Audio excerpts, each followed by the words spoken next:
तीन अहम शख्सियात के गलत फैसले पाकिस्तान में दहशतगर्दों की वापसी, अफगान हुकूमत टीटीपी की सरपरस्ती कर रही है। नदीम मलिक के तहलका-खेज इंकशाफात।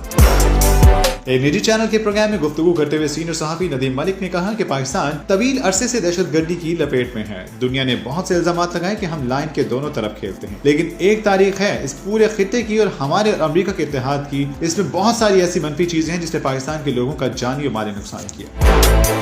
नदीम मलिक ने कहा, पाकिस्तान हमेशा अमेरिका के हाथों इस्तेमाल हुआ और हमेशा इसका नुकसान उठाया। हमें अपनी लॉन्ग टर्म पॉलिसी बनाते हुए कभी ये सोच रही ही नहीं कि हम जो बीज आज बो रहे हैं उसका खुमियाजा 25 से 30 साल बाद हमने कैसे भुगतना है। ज़ाउल हक के दौर में हमने जिहादी तैयार करने शुरू किए और उस वक्त बड़ी इज्जत के साथ हम उनको गले लगाते थे कि सोवियत यूनियन को शिकस्त देने वाले ये हैं। फिर 90 की दहाई में हमने इसका खुमियाजा भुगता। 9/11 के बाद इन्हीं जिहादियों को दहशतगर्द करार दे दिया गया। दहशतगर्द कहकर हमने लड़ना शुरू किया। 80-85 हजार पाकिस्तानी हमने शहीद करवा दिया। 65 और 71 की जंगों में इस कौम के इतने बेटों ने कुर्बानियां नहीं दी जितनी 9/11 के बाद हमारे सिपाहियों ने दी। फिर एक नई सोच हमारे अंदर पैदा हुई कि जिन लोगों को जंग करवा के हमने पाकिस्तान में धकेला है, जो अफगानिस्तान चले गए थे, हमने कहा उनको वापस आने दो। वही सवाल जहां पर वो खून की होली खेलते थे वहां वो आए और दोबारा उन्होंने दहशतगर्दी का बाजार गर्म किया और अब परसों उन्होंने 7 जवानों को शहीद किया।